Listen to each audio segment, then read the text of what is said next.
The autumn leaves fell like fire across the mountain forest. Taiho walked slowly through the trees, his boots crunching against the dry ground. He had worked as a forest ranger for 6 years now, and he knew every path, every stream, every hidden corner of this place. It was his job to protect the forest, but in truth, the forest had saved him first. He stopped walking when he saw the first burn mark. The tree in front of him was blackened on one side. The bark had melted and twisted in a way that fire alone could not explain. Taiho touched the damaged wood carefully. It was still warm. He looked deeper into the forest and saw more destruction. Broken branches, scorched earth, a trail of damage that cut through the trees like a wound. Something had fallen here. Something big. Taiho followed the trail. His heart beat faster with each step. He had heard stories of strange things in the mountains. Old people in the village talked about lights in the sky and sounds that came from nowhere. He had always thought they were just stories. Now he was not so sure. The trail ended in a small clearing. The ground was torn open, and smoke still rose from the dirt. In the center of the destruction, lying still and broken, was a woman. Taiho ran to her side and knelt down. She was alive. He could see her chest moving slowly with each breath. But she was not like any woman he had ever seen before. Her skin was pale lavender, soft like the color of evening clouds. Her hair was silver and white, spread across the dark earth like threads of moonlight. She wore strange clothes made from a material that seemed to shift and change in the light. And on her arms and neck, there were faint patterns that glowed weakly, like dying stars. She was not human. Taiho sat there for a long moment, his mind racing. He should call someone. He should report this. There were rules for situations like this, even if no one had ever imagined such a situation could happen. But then the woman made a small sound, a weak cry of pain, and all thoughts of rules and reports left his mind. He could not leave her here to die. Taiho was not a large man, but years of working in the mountains had made him strong. He lifted the woman carefully and placed her over his shoulders. She weighed less than he expected, as if her bones were made of something lighter than human bones. His cabin was 2 hours away on foot. He walked as fast as he could without hurting her. The sun began to set, painting the sky in shades of orange and red. By the time he reached his small wooden cabin, night had fallen completely. He laid her down on his bed and covered her with blankets. He cleaned the cuts on her face and arms. He did not know if human medicine would work on her, but he did what he could. He boiled water and prepared simple food in case. She woke up hungry.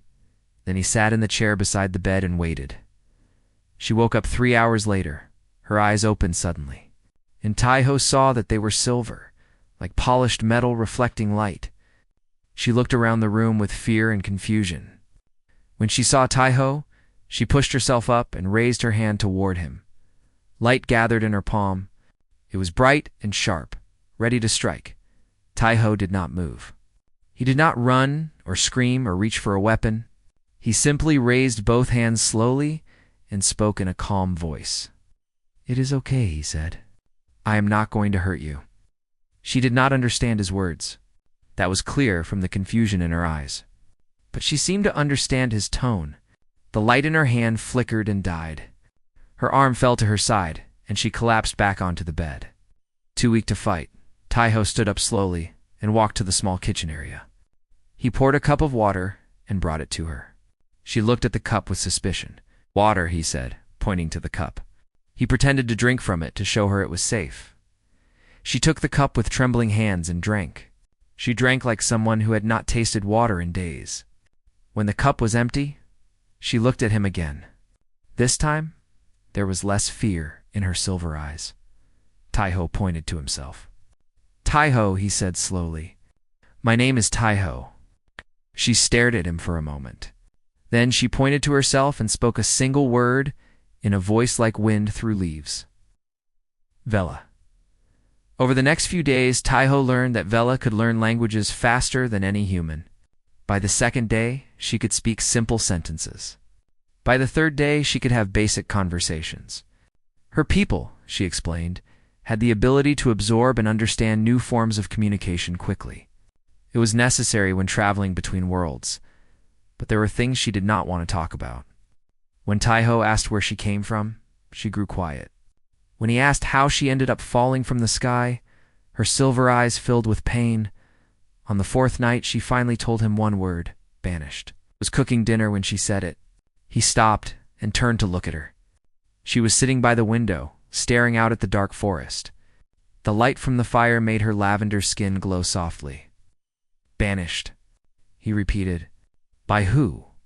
Vila did not answer for a long time.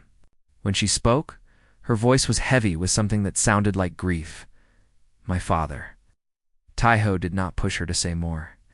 He understood that some wounds needed time before they could be opened. He brought her a bowl of soup and sat down across from her. They ate in silence, but it was not an uncomfortable silence. It was the silence of two people who had both known pain. Later that night, after Taiho had fallen asleep in his chair, Vila looked down at her arm. She pushed back her sleeve and saw what she had feared. There, embedded in her skin, was a small device no bigger than a grain of rice. It pulsed with faint blue light. A tracking beacon. Her father's final act of cruelty? He had not just sent her away. He had made sure she could be found. The soldiers would come. It was only a matter of time. Vila looked at Taiho, sleeping in his chair. He looked peaceful, kind.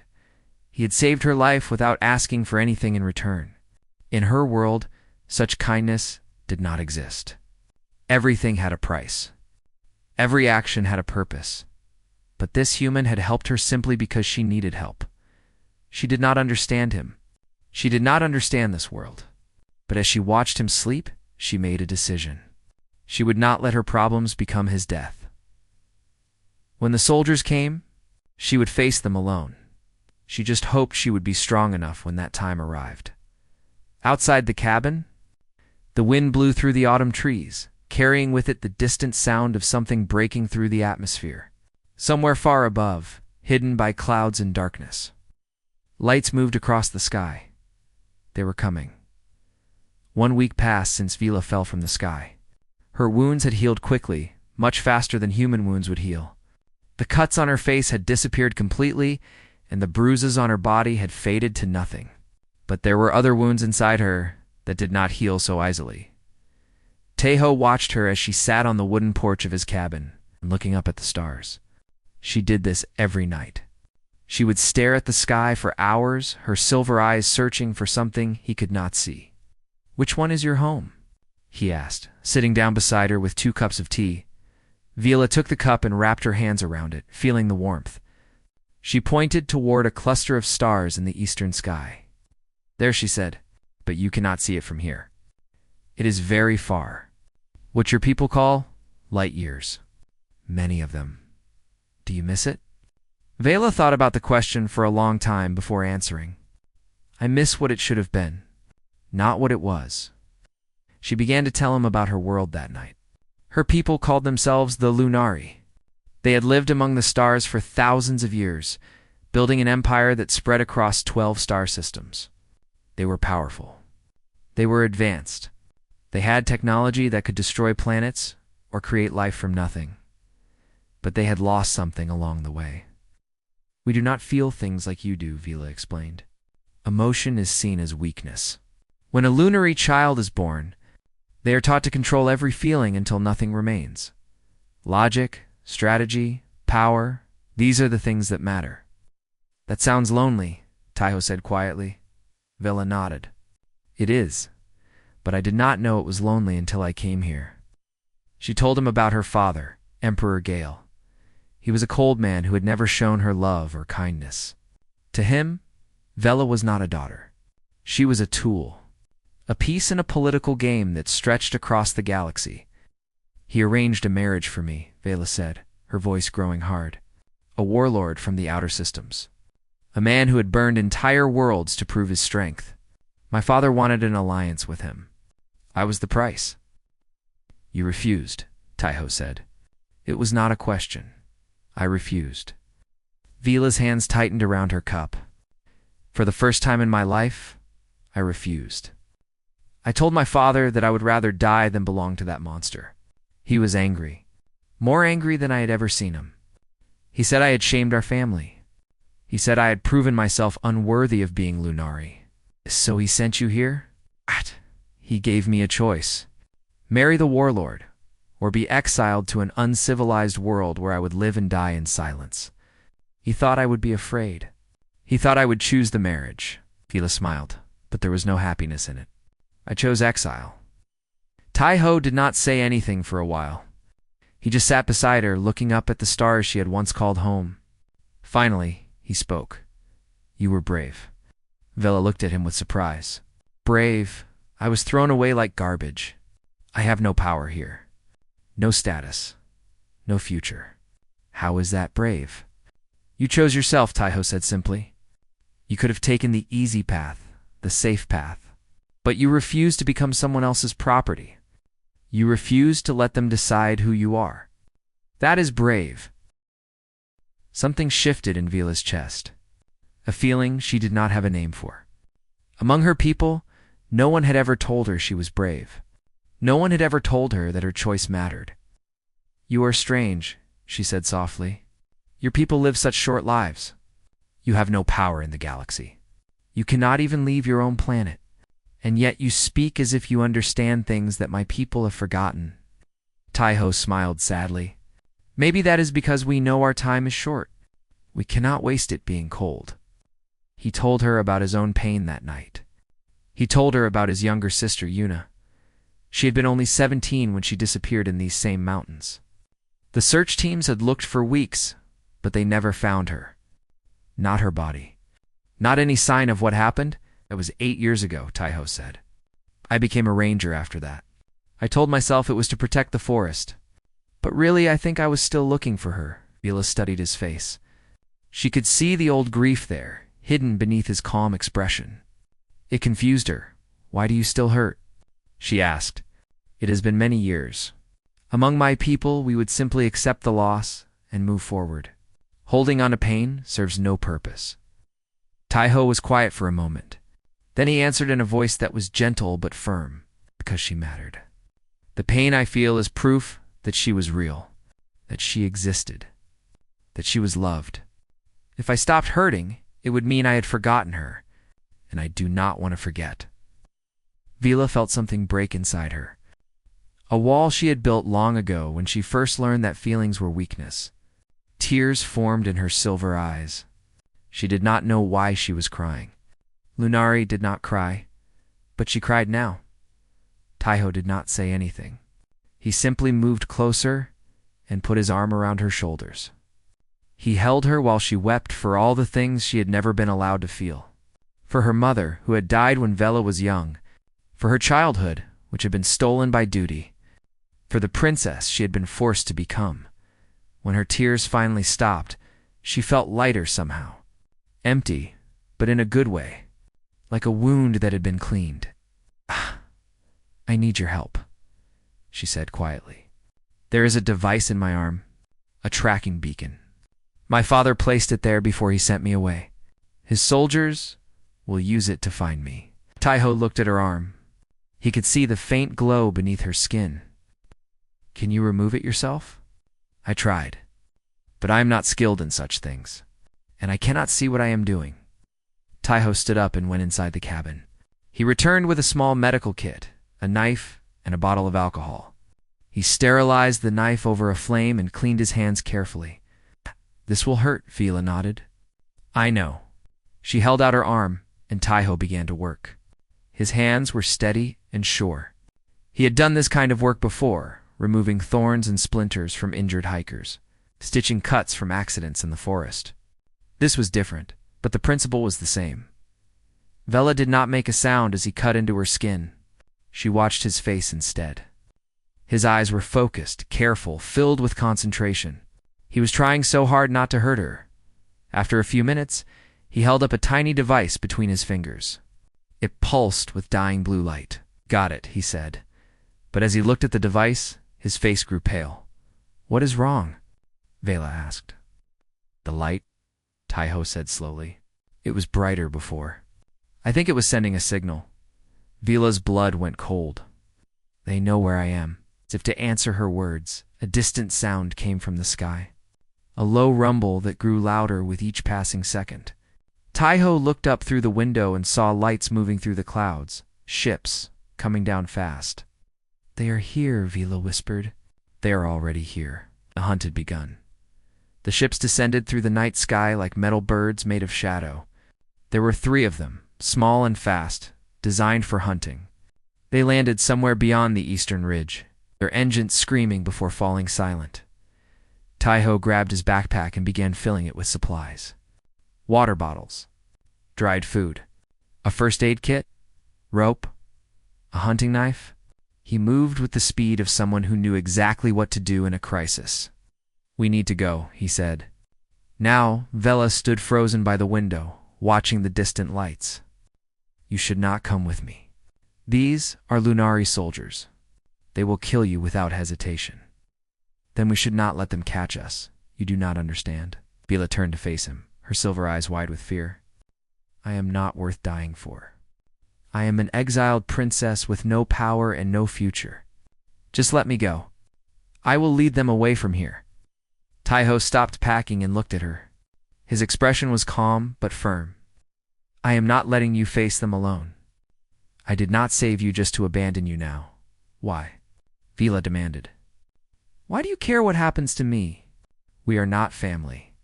We are not even the same species. There is no logical reason for you to risk your life." Taiho walked over to her and put his hands on her shoulders. "Because it is the right thing to do," he said simply. "That is reason enough." Vila wanted to argue. She wanted to push him away and run into the forest by herself, but something in his eyes stopped her. A warmth she had never seen before. A kindness that asked for nothing in return.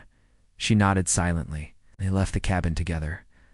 The forest at night was dark and full of dangers, but Taiho moved through it like he was born there. He knew every path, every stone, every hidden trail. He led Vela deeper into the mountains, avoiding the main routes and taking passages that no outsider would ever find. Behind them, they could hear the soldiers entering the forest. Strange lights cut through the trees as the Lunari used their technology to scan for heat signatures and movement. They spoke to each other in sharp, commanding tones. Commander Riven led the hunt personally. He was a tall Lunari, with dark blue skin and eyes like black ice. He had served the Emperor for 200 years and had never failed a mission. Finding one weak princess on a primitive world should have been easy, but something was wrong. "Sir, we lost their trail," one of his soldiers reported.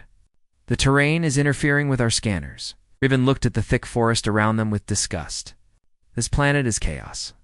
Nothing is organized. Nothing follows logic. Should we spread out and search manually? Do it. And remember, the Emperor wants her alive if possible. But if she resists, we have permission to use lethal force." The soldiers separated and moved into the darkness. Taiho watched them from behind a large rock, holding his breath. He counted 5 soldiers plus their commander. They had weapons that glowed with energy and armor that seemed to absorb light. In a direct fight, he would have no chance. But he had no intention of fighting directly. "Follow me," he whispered to Vela. "Stay low and stay quiet." They moved through the forest like ghosts. Taiho used every trick he knew.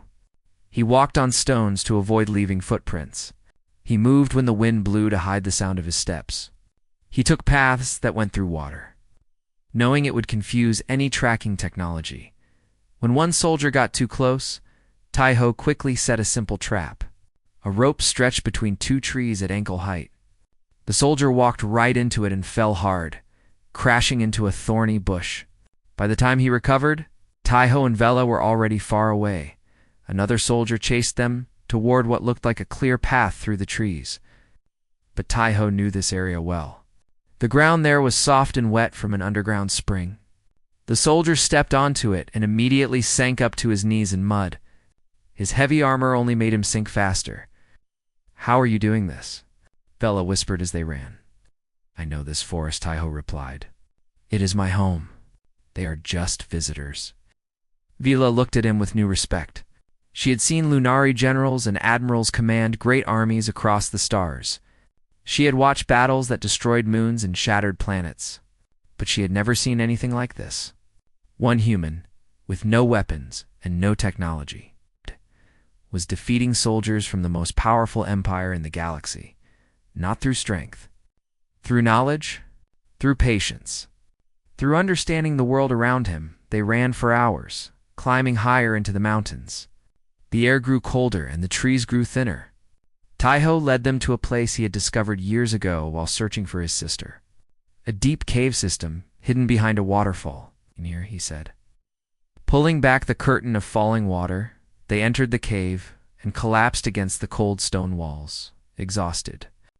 The sound of the waterfall covered their breathing.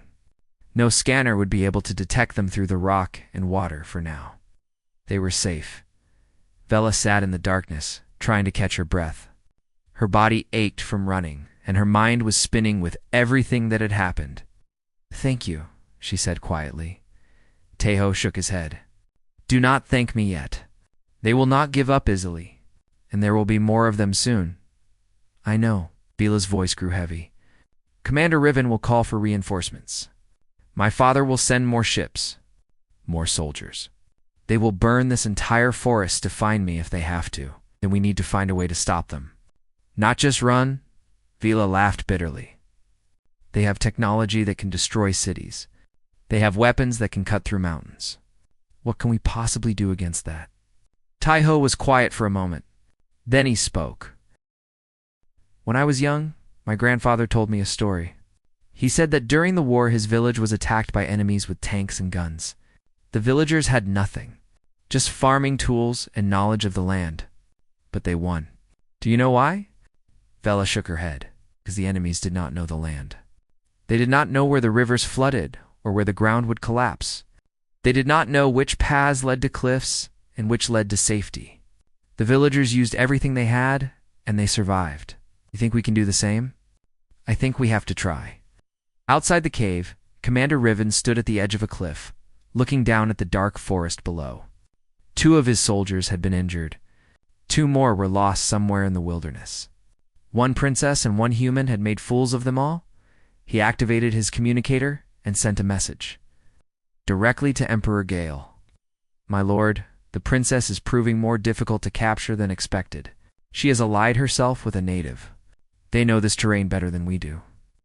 The Emperor's cold voice came through the speaker. "Then stop trying to capture her. I am sending reinforcements. 20 more soldiers and a full tactical squad. You have permission to use lethal force on both targets." "Both targets, my lord? The human as well?" "The human has seen too much. He cannot be allowed to live. Kill them both and return home." The communication ended. Riven smiled coldly. He had been holding back because of the Emperor's orders to take the princess alive. Now he had no such restrictions. Tomorrow, the real hunt would begin, and this time, there would be no mercy. The cave was cold and dark, but Vela felt warm for the first time in her life. She sat beside Taiho near the entrance, watching the morning light filter through the waterfall. They had not slept. Neither of them could. "Can I ask you something?" Taiho said quietly. "Yes." "On your world, when people care about each other, what do they do? How do they show it?" Vela thought about the question. "They do not. Among the Lunari, caring for others is seen as weakness. Personal attachment makes you vulnerable. My father taught me that lesson before I could even walk. He said that love is a chain that holds you back from true power. That sounds very lonely. It is." Vela pulled her knees to her chest. "I spent my whole life trying to be what they wanted me to be. Cold, strong, empty, but I was never good at it. I always felt too much. I cried when I was supposed to be calm. I laughed when I was supposed to be serious.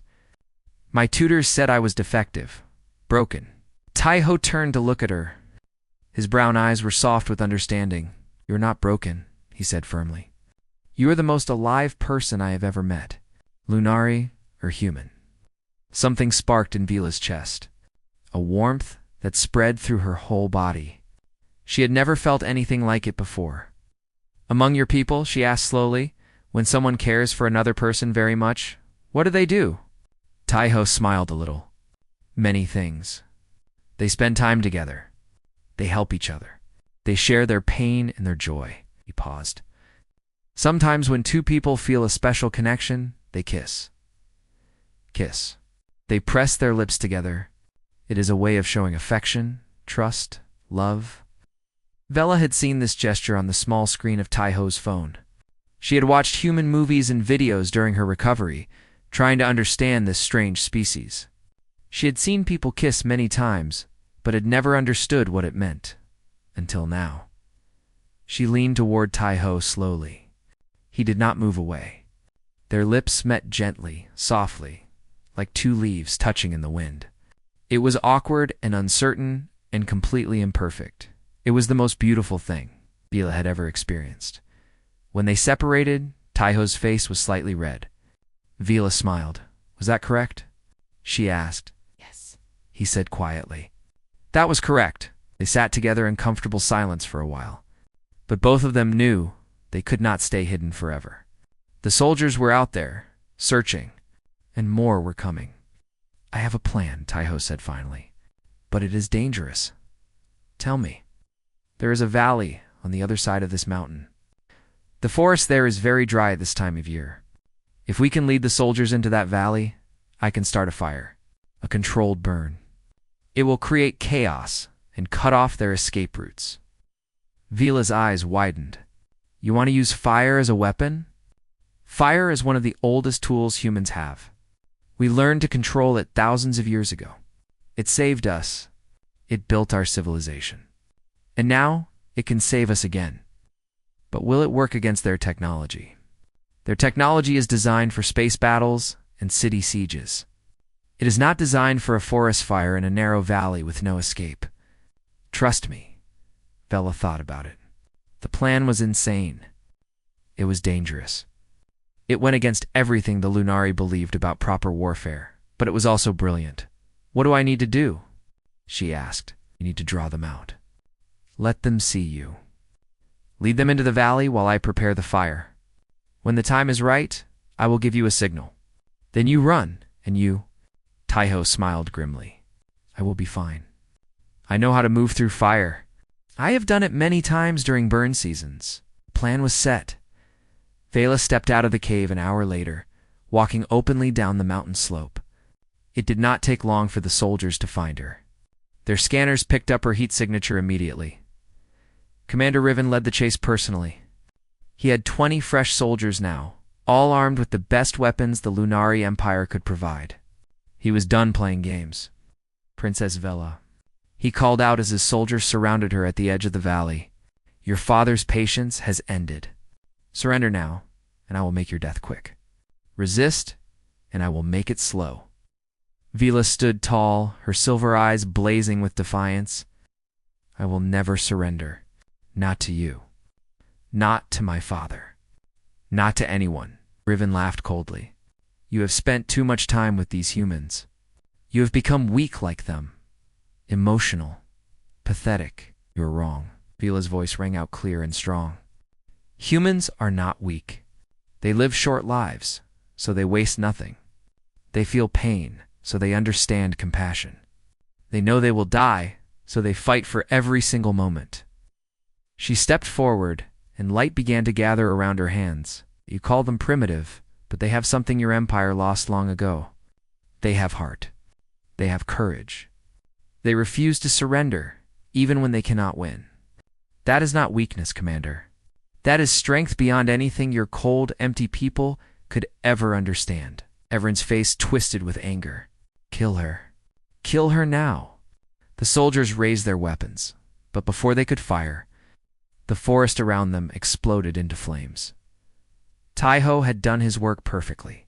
The dry brush and dead leaves caught fire instantly, and the wind carried the flames through the valley like a living thing.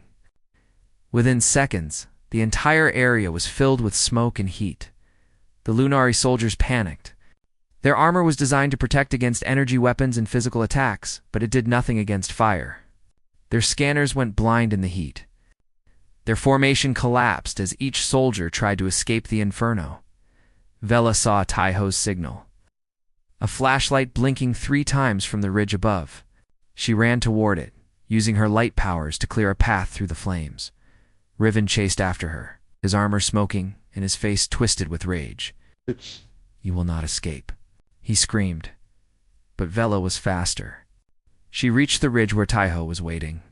Together, they turned to face Riven as he climbed toward them, his soldiers left behind in the burning valley.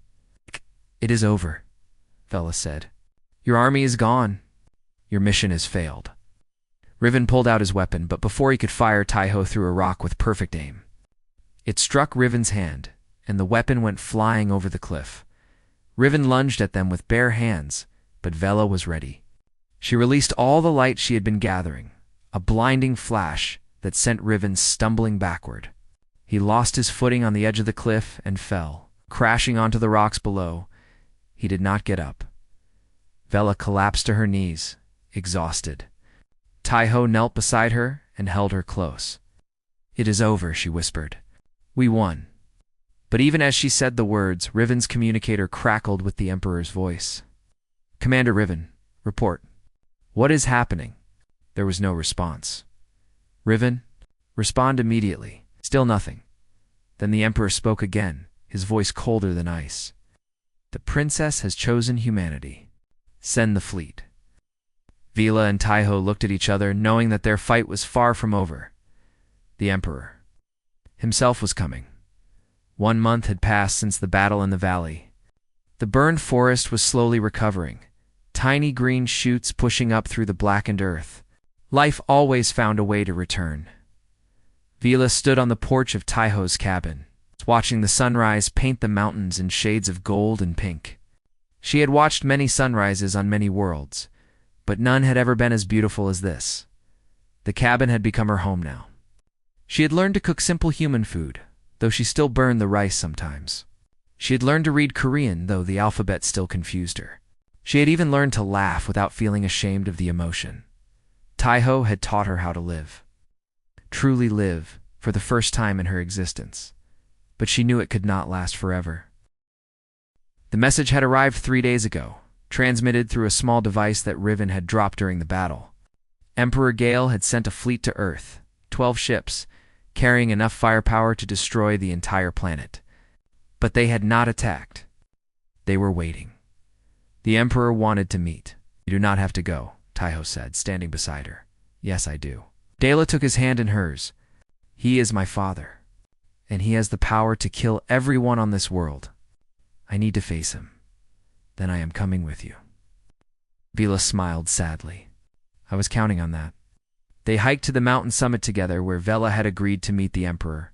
The air was thin and cold, and clouds floated below them like a white ocean. It felt like standing at the edge of the world. A single ship descended from the sky and landed on the rocky ground. It was smaller than the hunting ships that had chased them before, elegant in silver, designed for royalty. The door opened, and Emperor Gale stepped out. He looked exactly like Vela remembered, tall and proud, with skin like pale moonlight, and eyes that held no warmth. He wore robes of pure white that flowed around him like water. A crown of light floated above his head, marking him as the ruler of 12 star systems. "Daughter," he said coldly. "Father." The Emperor's eyes moved to Taiho, studying him like a scientist studying an insect. "This is the human who destroyed my soldiers. I expected something more impressive." Taiho did not flinch. "And I expected the ruler of an empire to have better things to do than chase his own daughter across the galaxy?" A flicker of surprise crossed the Emperor's face. Then it was gone, replaced by cold amusement. "You have courage, human. I will give you that. My scouts tell me that your species is quite remarkable. Short lives, weak bodies, no natural weapons. And yet you have survived. You have even thrived. My advisors are curious about how that is possible."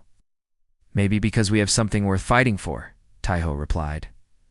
The Emperor turned back to Vela. "I have not come to destroy this planet, though I could do so easily. I have come to offer you a choice. One final time." "What choice?" "Return home with me. Accept your place as Princess of the Lunari Empire.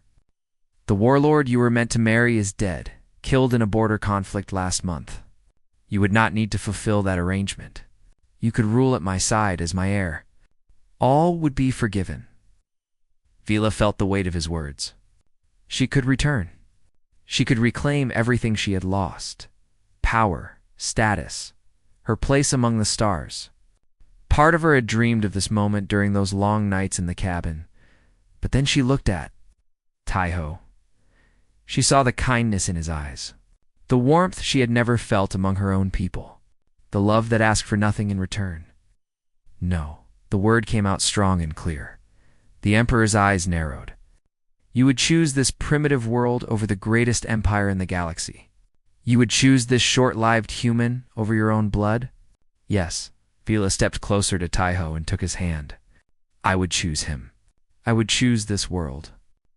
Because here I have learned something that the Lunari forgot long ago. And what is that? That life is not about power or control or living forever. It is about connection, about love, about finding people who see you for who you truly are and accepting you anyway. Tears formed in Vila's silver eyes, but she did not hide them. I was broken among our people, Father. A defective princess who felt too much. But here, with him, I am whole. The Emperor was silent for a long moment. Vela braced herself for his anger, for threats and ultimatums. But instead, he did something unexpected. He nodded. You've changed, he said quietly. When I sent you here, you were afraid and uncertain. Now you stand before me with fire in your eyes and conviction in your voice. You have made an impossible choice, and you have not wavered. Perhaps you are more Lunari than I believed, Father. The Emperor stepped back toward his ship. I will not force you to return. That would serve no purpose. You have chosen your path, and I will not walk it with you. He paused at the door. But know this, daughter. Other empires watch the stars. This planet has drawn attention now. Earth may not remain hidden forever, and I will protect it, Vela said. However I can. Something that might have been pride flickered in the Emperor's eyes. Or perhaps it was just the light. Goodbye, Vila. May your choice bring you the peace our people never found. He boarded his ship and rose into the sky. Moments later, the entire Lunari fleet turned and disappeared into the stars. They were gone. Vela stood on the mountain summit, trembling with relief and exhaustion. Taiho put his arm around her and held her close. Are you okay? He asked. I do not know. She laughed softly. I just gave up everything I was born to be. My title, my inheritance, my entire world. Do you regret it? Vila looked at him, at his kind eyes, at his gentle smile, at the man who had saved her life and shown her how to live. Not for one moment. They walked back down the mountain together, hand in hand. The sun was high in the sky now, warming the forest and melting the morning frost. Birds sang in the trees.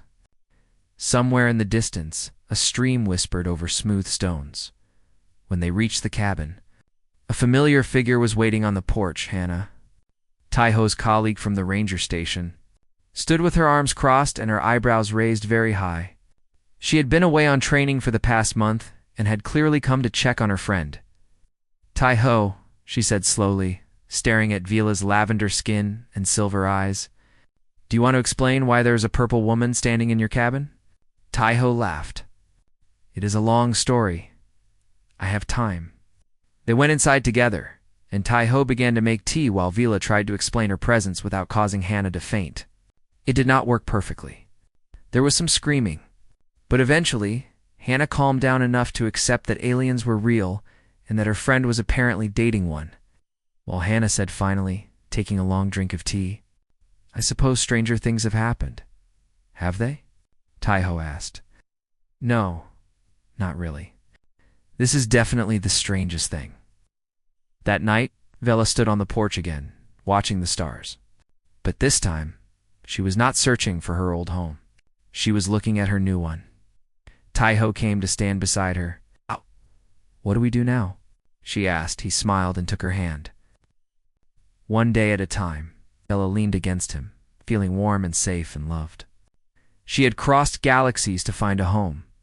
She had lost everything she thought she wanted, and in return, she had found something better. a cabin in the mountains, a man who taught her how to feel, a world worth protecting, and a future that was finally her own. The stars shone overhead, vast and endless and full of mysteries. But Vela did not feel small beneath them anymore. She felt infinite,